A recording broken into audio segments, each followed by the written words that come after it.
So call to order at 6:05. First thing on the agenda to review and approve the minutes, both Elms and Downs. Anybody got any comments, questions? Or? Do I have a motion to accept the minutes as written? I make a motion that we accept the minutes as proposed. Second. Any discussion? All in favor? I'll abstain, I wasn't there. Okay. And that's up to us. That's all you got.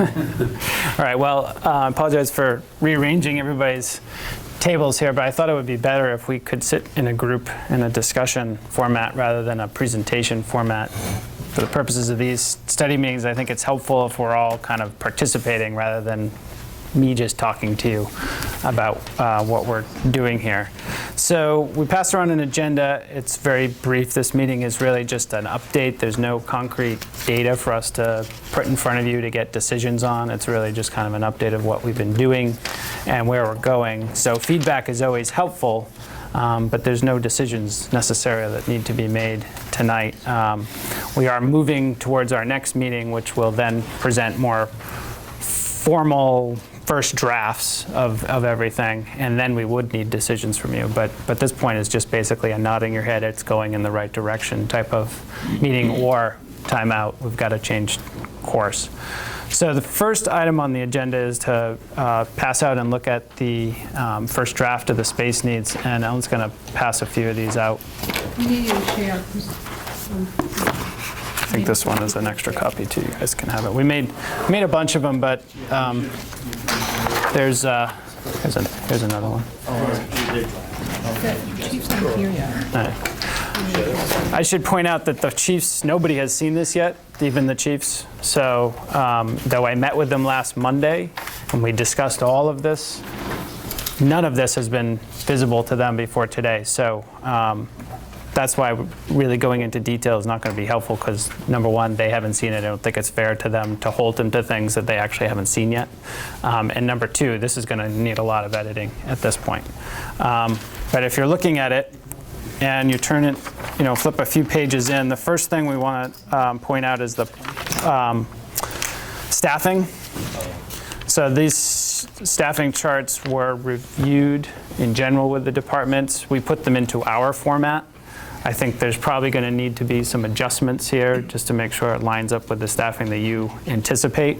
But what we try to do is take the current totals for the different positions with the total number of staff at the bottom, then projecting 20 years out into the future, break it down by the shifts, depending on whether it's fire or police, and then the total number of staff per position.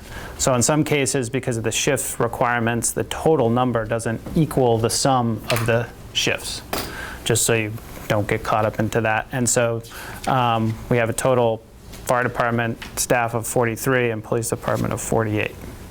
Then on page 5 at the bottom, we have a listing of the shift times, just so we can see that in fact the shifts as they currently are proposed are staggered.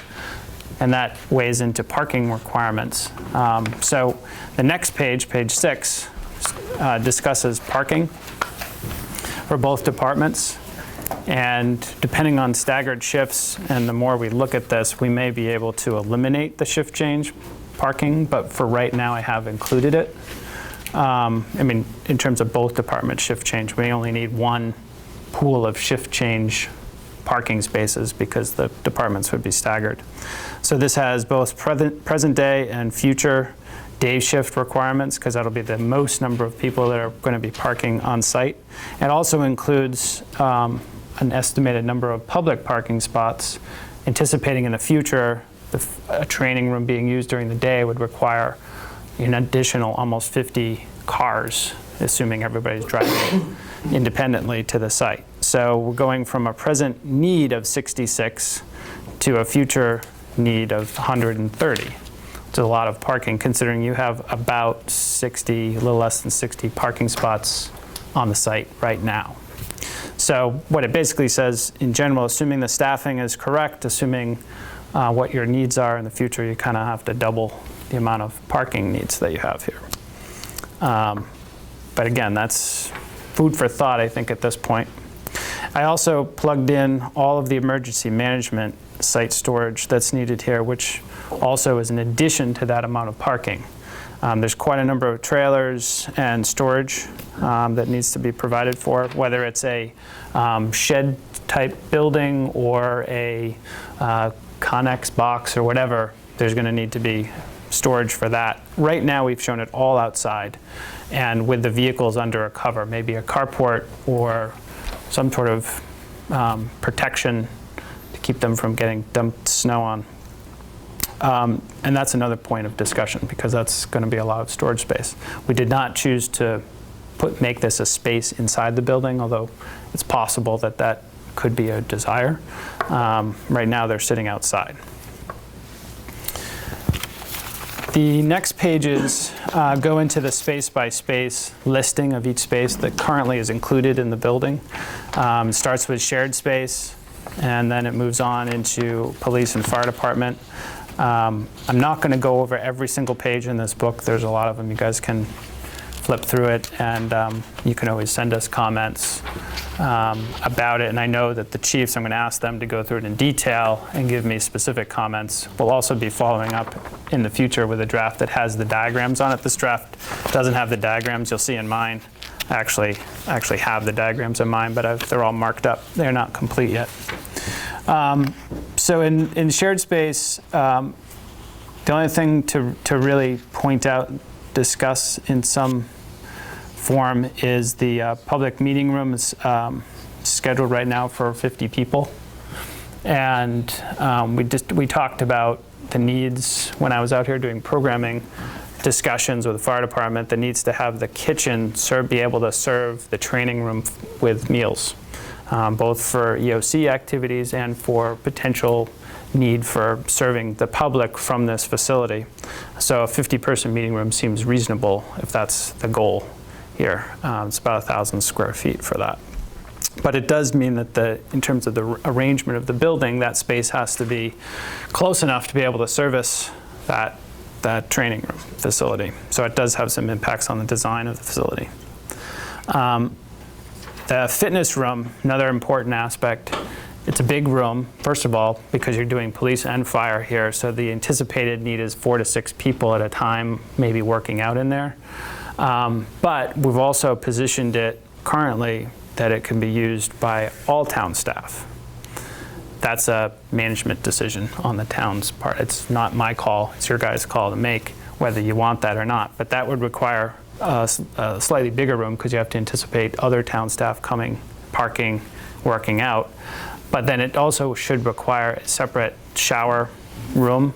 Right now we've made it a one-person shower room so that any town staff that come have a place to change, shower, and leave without having to use the police or fire department facilities.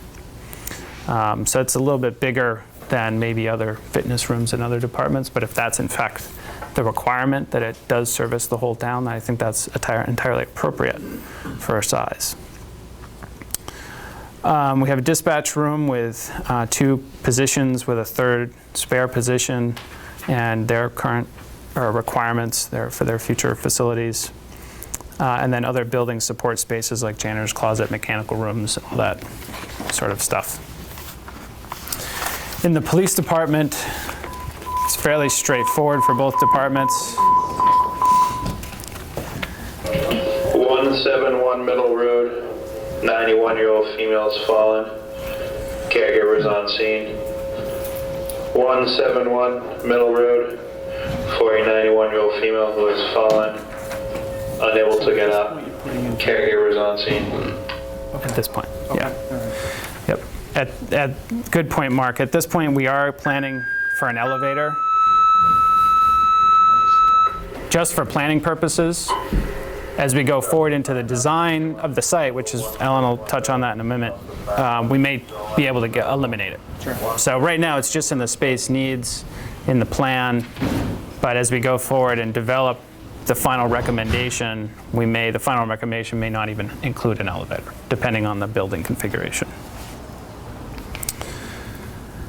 We've got, in police, we have administrative offices, both police and lieutenants' offices. There's going to be 2 lieutenants, business administrator, and then workroom, conference room spaces. Detectives area with evidence and evidence processing, separate drugs and guns, evidence storage rooms.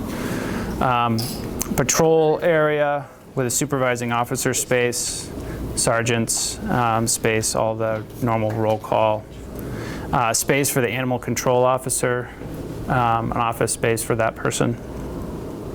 Detention facilities with, I think there was a mistake here, Ellen. We have 9 detention cells. That's not correct. I think there was going to be 3 or 4. I think 4 was mentioned. 4. Okay, I'll make that change. This is not a town that needs 9 detention cells.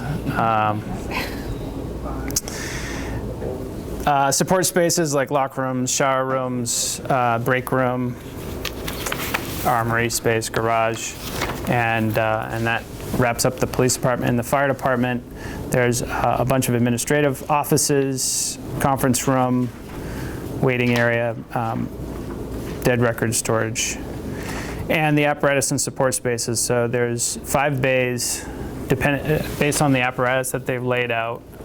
It's going to be somewhere around a 90 by 90, 90 by 100 volume for that space, and the diagram will be important to go over with the fire department to make sure that the trucks are aligned in that space correctly. And Chief, I may need to get from you your preferred alignment in terms of the first response vehicles, second response vehicles, just in how the trucks can be arranged in that space. I think I know what it is, but I'd like to probably get you to weigh in on that. Based on our existing space downstairs?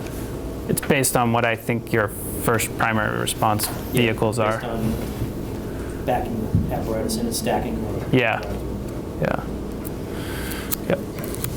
Yeah, I gave you one. Yeah, I have one for you that you don't have to show mine. Oh, no, he's got one. He's got his Yeah, I gave him a separate one. Oh, okay. Next, we've got an audience member that might want to look at it. Yeah. I'm holding one out for the police. Translate doesn't count. Apparatus and support spaces, the other support spaces in here are pretty typical for fire department use, all the way down through equipment repair room, which they currently have, trying to replicate that in the new station, space for the safe program storage, and the emergency management storage. This is the storage spaces of those equipment that they have that actually has to be heated indoor space. Firefighter quarters, which we discussed with the kitchen. It'll be a separate kitchen. Sometimes the kitchen and dining are included in one room, but in this case, separate kitchen, so we can do that. It's more of a food service kitchen, a little bit more commercial looking than a typical fire station. But because of the meals they're going to make here, I think that's important. Day room and dining room will be connected together in one room. And then we've got showers, 9 dorm rooms, a study room, which is kind of a quiet space, and some other utility spaces for the firefighter quarters, and then a training space, which is another thing we might want to just talk about briefly. It's in the program right now as a training stair or training tower to do some training on. It can be built, and I'm anticipating it being built as a sort of a cold space or an outdoor type of space. It's a not heated space. So that they can do training in there, but yet doesn't have to be a heated part of the volume of the building. It's possible we might be able to use this as a means of egress, depending on how the building is configured. So it might just be included anyways as part of building a multiple-story building. But if it doesn't have to be a normal, everyday used part of the building, it can be an exterior stair, essentially. If there's a way to configure the building where people don't need to use a stair, unless of an emergency, that would be a better approach. But then I was also thinking that this space should need to be connected to another space at the ground floor that you could do, just another room, sort of an outdoor space that you could have other types of training activities in there. Both spaces would have a drain in it, so you could, shoot water in there and get that evacuated, but wouldn't necessarily be part of the heated envelope of the building. So even though it's listed here as part of the building square footage, I see it as being a cheaper space to build. Galvanized steel stairs, that sort of thing. And if it is included in the building, then it can back out of that square footage as well. Yeah, then it becomes part of the grossing factor. So you'll see at the bottom of this sheet, there's the subtotal, which all of these square footages were net. So they didn't include walls and ducts and stairs and corridors and all that other stuff. So we have to add all that in. It's called a grossing factor. At this point, we're using a factor of 30%. It's potential that the building could be a little bit more efficient, but we've found with public safety buildings, they have a lot of little rooms and end up with corridors, and that tends to inflate the grossing factor. So we think 30% is a good plan for now, and you get to a total square footage, this is gross, of a little over 38,000 square feet. So compared to the prior study, we just did the analysis of the overall, and we're a little bigger.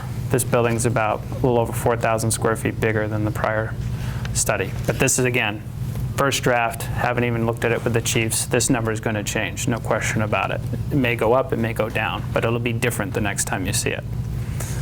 Jeff, do you know, at least the fire department, because we know the police department's not a good building to gauge this building versus what you got?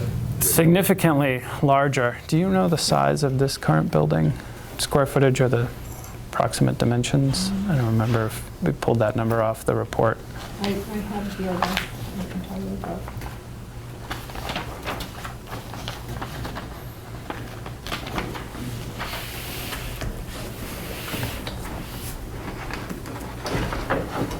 You know how big this one is? That would make sense. But I just have a footprint, but I don't have the house, the 2 stories. Yeah. Is it full 2 stories? Is it full 2 stories? No, No, fully up. about 80 by 80. Do you know what the 80 by breakout is 75. between police and fire? Right now, we don't have that on the sheet, but we also did that math, and I think that the fire station program is, what, 16,000 square feet in the program? Ellen? Well, the question is what? 1660 for fire. Jeff, from the previous study, it was 16. Yeah, fire only was 16.6? Yeah, the previous study was 16.6, and this is approximately, well, there's a discrepancy in our numbers here. Well, we think it's, I think it's about 19,000, 900. almost 20,000. Yeah, Police 1,000 was, 8,900, and in this program, it's a little over 10,000 square feet. And the shared square footage in the prior study was 8,200, and in this study currently, it's 6,800. So we're about 4,500 square feet higher if you add all of those numbers up. Any spaces in particular people want to dive into a little bit more in detail? Any questions about the I just have a progress so question far? on- Anything you see that's missing? Well, the apparatus floor, I noticed there's no budgeted increase. I think the chief would probably tell us that. 5 trucks bays. aren't- The fire trucks aren't getting any smaller. Yeah. So, we look forward 20 years. I know we can't guess what size truck it will be at that point in time, but are we shortchanging ourselves, at least for now, that we're not Well, budgeting for an increase? Yeah, there's 2 answers I'd give to that. Number one, we did actually get a list from the fire department for their anticipated future purchases. And that, of course, is your best guess of what you can do. And those all had sizes on them for the lengths of the apparatus as well as the widths. Highway standards aren't going to change, so we know a 14-foot wide apparatus door is going to be sufficient for any truck that they tend to develop because the lanes aren't going to get any wider on the roads. And the same thing for the height. Bridges and things like that are going to keep the trucks below a 14-foot height. So we know a 14 by 14-foot door is sufficient. And based on that, we would assume that the space between the trucks inside the garage, inside the apparatus, should be sufficient to allow the doors to open and people to pass through with the doors open. So typically we make the bays 18-foot wide bays. So there's essentially a 4-foot pier in between every 14-foot door. And so if you have a 5-bay facility, 5 times 18 is 90 feet. So that's why I was saying earlier that the size of this apparatus bay is going to be about 90 feet wide by 90 to 100 feet long, and the length is driven by the placement of the apparatus within the garage. So you want to allow for some flexibility, but that was the other reason why I wanted to talk to the chief more specifically about laying out the pieces in there, because depending on the need for certain vehicles to be in different positions, it may mean that some bays need to be deeper than 90 to 100 feet. I'm hoping that we can fit it all nicely and it'll all range nicely in a square, which it usually does. But you know, you don't like to have one or two bays being extra deep and then the rest of them are kind of shallower. It makes for a very weird layout. And you don't want to have too much extra space because it'll get filled with stuff, as you know. But you want it to be filled with things that you actually need, not just with things that you can actually put in there because you have the space. Okay.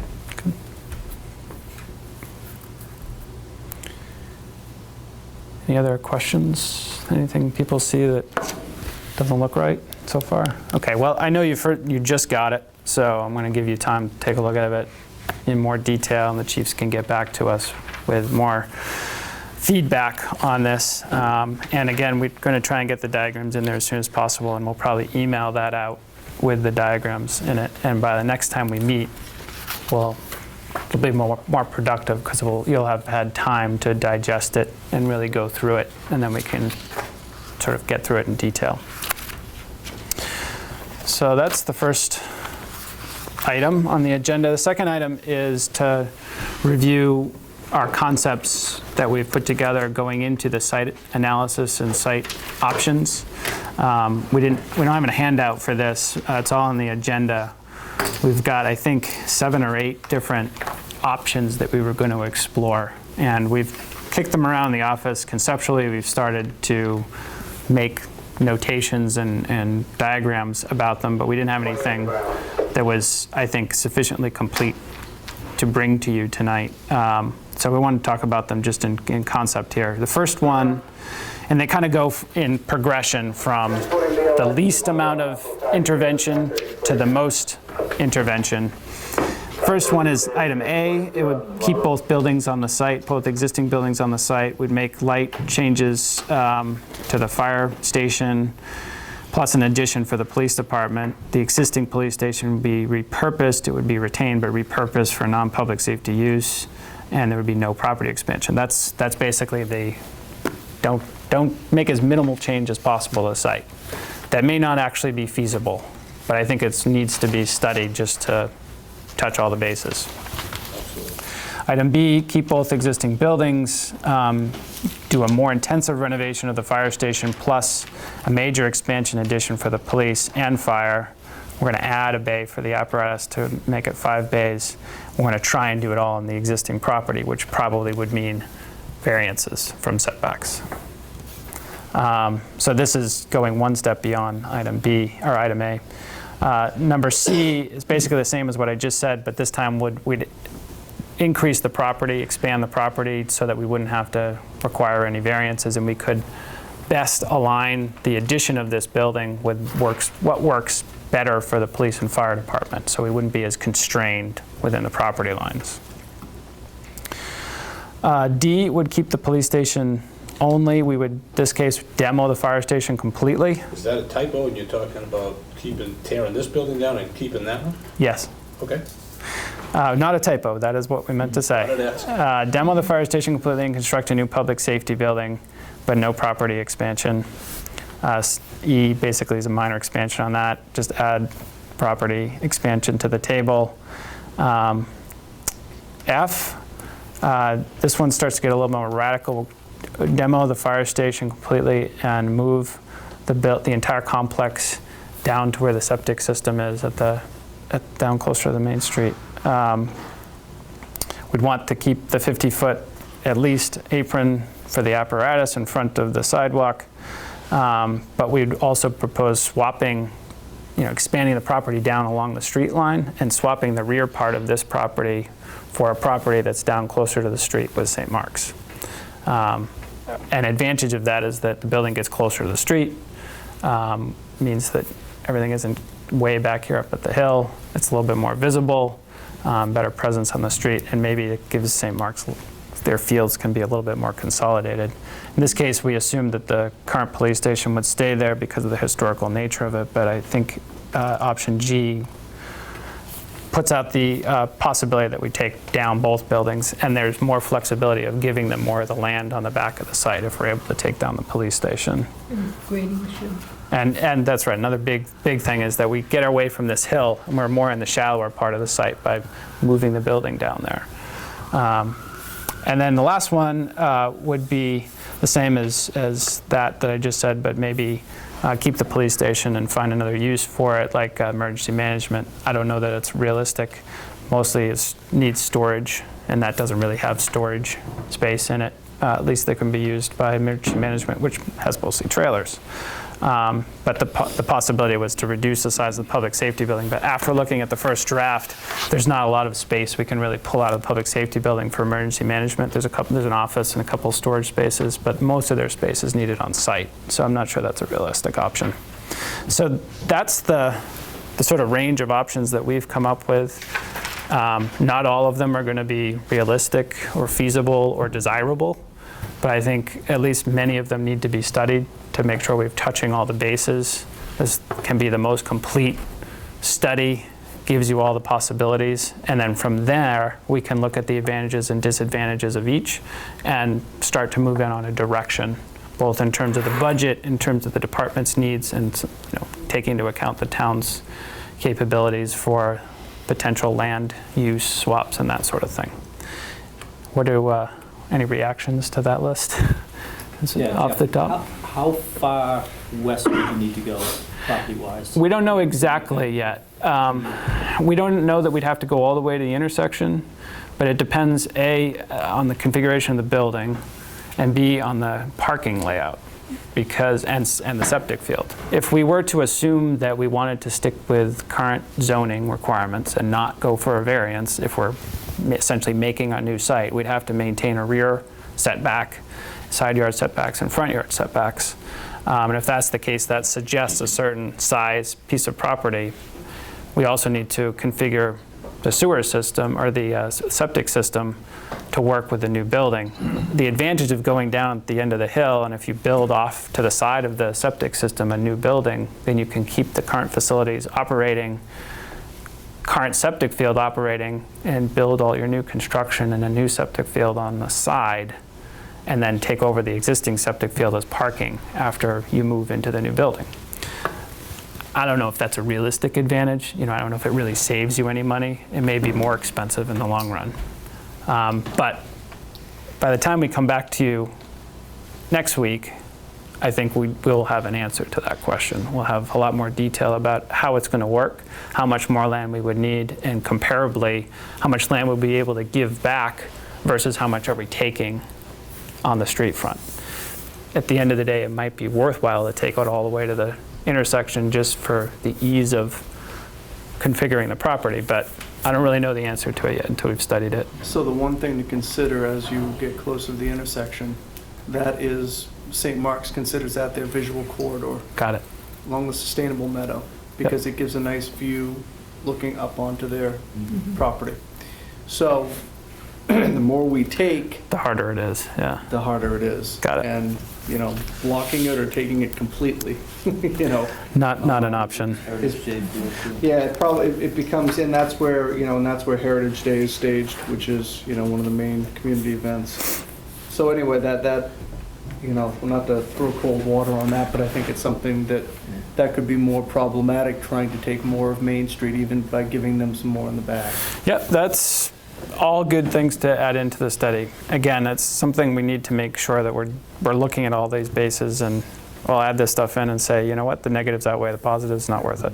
I didn't see it on it, is there an option, not that I want to, or I'm saying I advocate taking down the police station, is there an option in there if we took down St. Peter's Annex as well?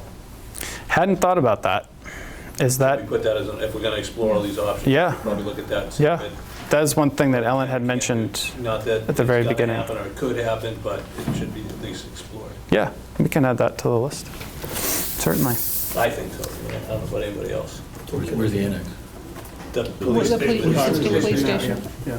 This is the thing right next to it, right? Yeah. No, the police station No, building. so- The police station, it's the old St.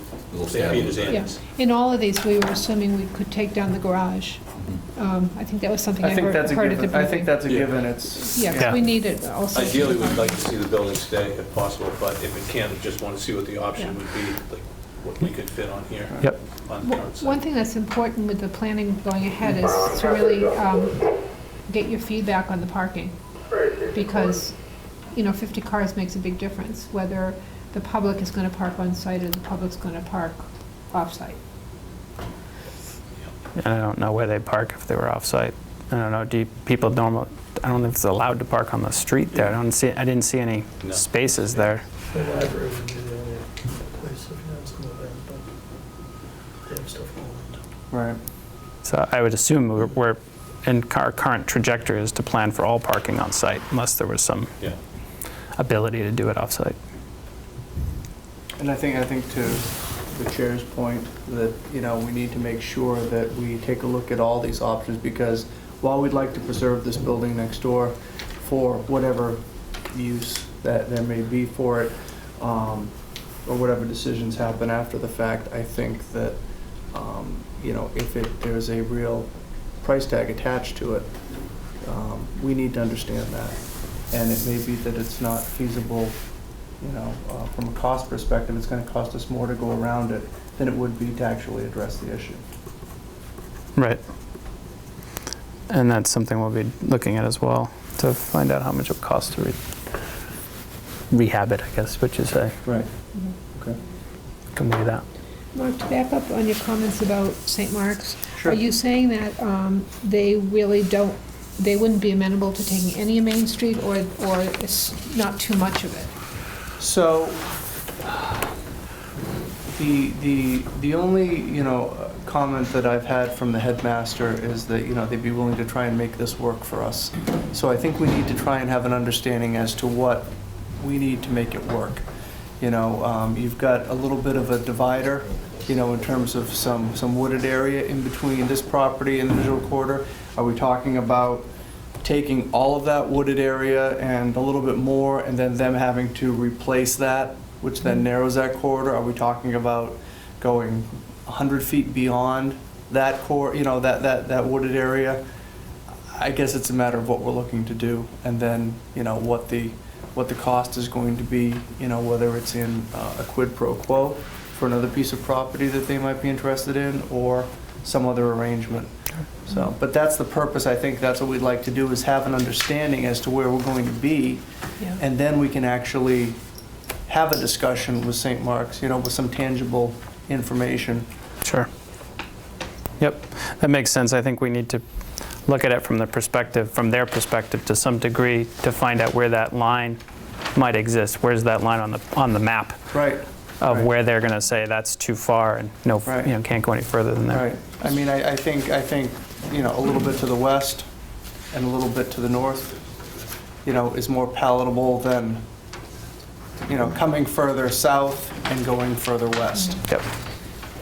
It's also the only real option that puts this new building on Main Street. I mean, Yeah. it's our new building for the town, so it's Main Street, and it's the way to do it, so it's, that's the only opportunity that we'd have to do it. I mean, I think it's intriguing to move the whole building down. It's just a matter of how that would work and how it'd be situated.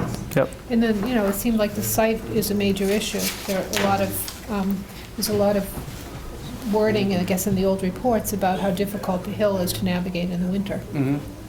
Yeah. Avoid that problem.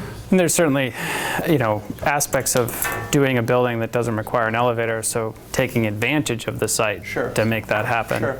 But if we're only talking about $150,000 versus the potential savings of, being able to get a better functioning Right. site, a better functioning building, and maybe it's worth it.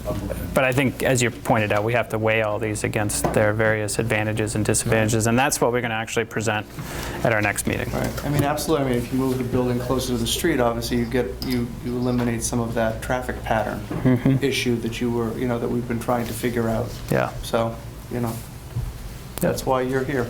Yep. Any other questions? questions, comments? Okay. If I can Yeah. interrupt for just a second, I might remind you that there's the Main Street reconstruction project that's also going on. So when you talk about moving things in relation to Main Street, you need to make sure that it's coordinated with that. And you don't want to redo or undo anything that's going on there. Certainly. And then I had one other question. At the last meeting, you said that one of the options was doing some or all of this down where the highway department currently is. Is that completely off the table? No, it's not, and we didn't talk about it simply because there was more options that were available to us here on this site. That's definitely going to be something that we're going to present at our next meeting as well, because there is a viable site down there. Well, there is a site. We have to determine how viable it is. Well, it did occur to me that I don't know what the requirements are for the emergency management stuff that's sort of stored here. But if it doesn't have to be immediately adjacent to this building, that would be a way of getting parking here and saying when you go off to that kind of incident, you pick up equipment there. So maybe that it's not an either or. Yeah. Chief, does the emergency management need to be with the fire department? A good majority of it does. Has to be co-located with the fire department. Okay. I was just going to comment that our civil engineer has started looking at the Corderville site. We've been talking to Mark and gathering the engineering drawings for him to finish his study. That's a good point. So we'll be bringing that at the next meeting, the other site options.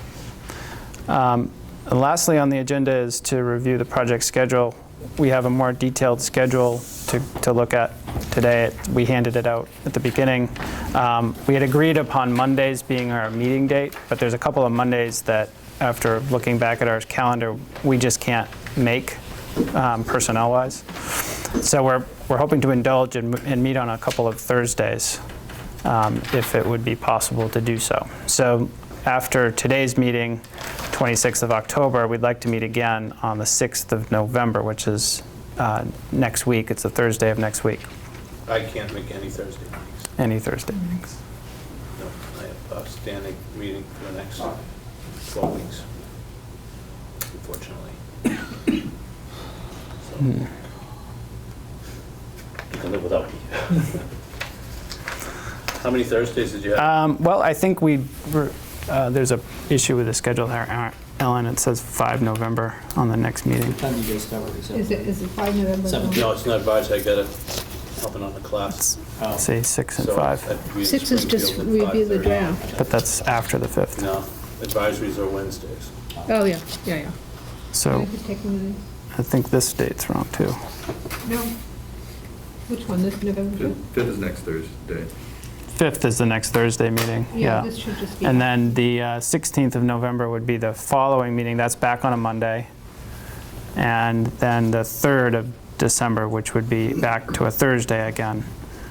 And I understand the conflict there. There's only two, the 5th and the 3rd. And then the 17th would be another Thursday meeting. And that would be our final meeting. Yeah. I'd rather you don't have your final meeting scheduled on Thursday. Yeah. I'd like to be there. Understood. I cannot do the 14th, which is the Monday of that week. Ellen could certainly do it, but I wouldn't be able to be Any there. other day except for Thursday. Yep. Or Wednesdays out for you? Wednesday that week would not be available for either of us. The Tuesday, the 15th would work, but I know there was a conflict, I thought, with Tuesdays here. Two selectmen's meetings, but December 15th, it's the third Tuesday of the month. first and third, yeah, we meet first and third. I'm hesitant to bump it to the next week only because that's the week of Christmas, and I think a lot of people are just going to bug out. But I am available on the 21st, which is the Monday of that week.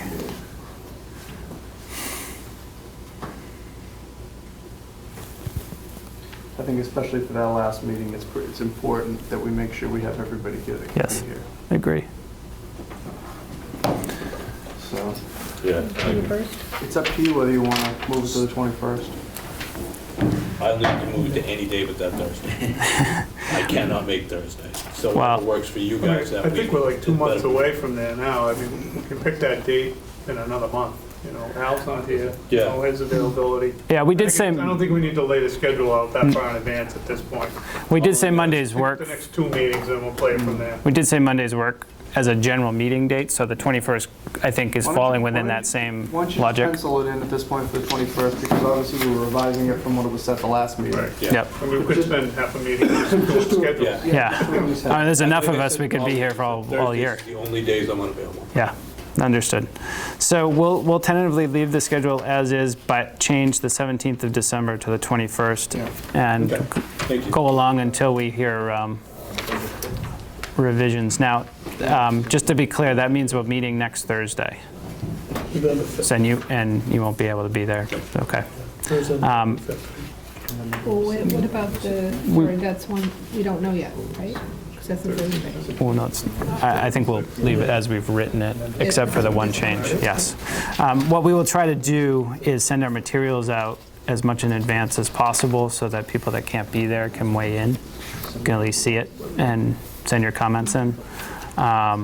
You would not get the benefit of the explanation that comes along with it, but hopefully we can make it self-explanatory to the best of our abilities, so that you can weigh in, because I think it's good to get everybody's comments.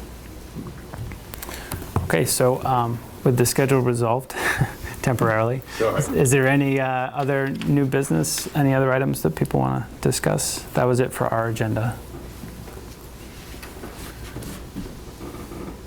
The only thing I want to ask, and I just asked the chief offline here, was, so you know, when I looked at the space needs summary real briefly before the meeting, when you passed it out, I didn't see, and I know we had a quick conversation about this in terms of storage needs. Yeah. I've been through a couple of building projects, you know, those spaces tend to get, Short shrift, yeah. and, you know, you end up being in a building and 3 to 5 years later, you've got nowhere to put anything and no expansion space or anything. And I'm not looking for expansion space, but I at least want to know that those spaces have been identified. The chief said yes, but I Yes. want to hear it from you. Yes, absolutely. That was a big part of our walk-arounds with both chiefs and the department. I think we've caught, and I'm going to look to the departments to correct me if I haven't caught it, but I think we've caught all the storage needs Okay. that are identified, and it's the dance, of course. Sure. You don't want to, like you said, just make future expansion space just for the purposes of Right, making right. it. You want to identify what you think might be needs, but you also want to have the flexibility in the future if you ever have a change in program. So I do think there's enough space here to accommodate that. We will spend a good chunk of this study refining this so that it best matches it, and then we can look at when we do the initial building concepts, how we arrange the spaces within the building to maybe afford some flexibility in the future, so that if we, you know, I know there was mentioned at the last meeting a potential addition or expansion in the future, and I kind of see this as the goal of this study is identifying that future expansion, but we could even go so far as to say if you had to make an addition on the building, we've arranged the building in a certain manner so that it can be done and give you additional storage space or, you know, office space or that sort of thing. I think that's kind of the third priority, but because this is really the first, but that's a possibility. But for now, I think we've got it. Okay. Yeah, no, like I said, because the word storage shows up a lot more in fire than it did in police. So Yeah. I'm just wondering if we've called it something other than a duck. Yes. It just kind of is going to function. Yeah, the police have more elaborate names for their. Yeah, no, that's why I just, asking the question. Okay. Do you have copies just electronically that you can send? Yeah, we definitely can send it out. Sure. I mean, I know it's just a draft, that way I can just get a better look at it. Yeah, absolutely. Sure. Be happy to. We'll send it through. Please. All I'm right. just going to correct that number of detention cells. Yes. Before I send it out, I will change that. I don't want this to disseminate too far before that happens. Moving forward, you're going to send the information to Al as well as Mark to be disseminated? Yeah, Yes, we- that's the plan. Yeah. Perfect. Yeah. Thank you. You're welcome. So So what are we looking at next time? Site plan? Next time, the agenda is to go through this, and well, you'll have them more detailed. Whether we go through it in detail is up to you folks. Maybe we pick some certain spaces and dive into those that people want to talk about. I mean, it's going to be a 90, 80-page document. But it'll be a full first draft before the next meeting. And then we'll spend a majority of the rest of the meeting talking about the site options. We'll have diagrams, visuals for you to see. I don't know if we'll do a PowerPoint or we'll do handouts or boards or something like that, but we'll have visual presentation for you and run through all the options, talk about advantages and disadvantages of each. We'll might have some ideas about the costs of each, budgetary costs, Mark, but that we'll is Mark moving the fire here? we'll be able to present that. Everybody take a stab at that.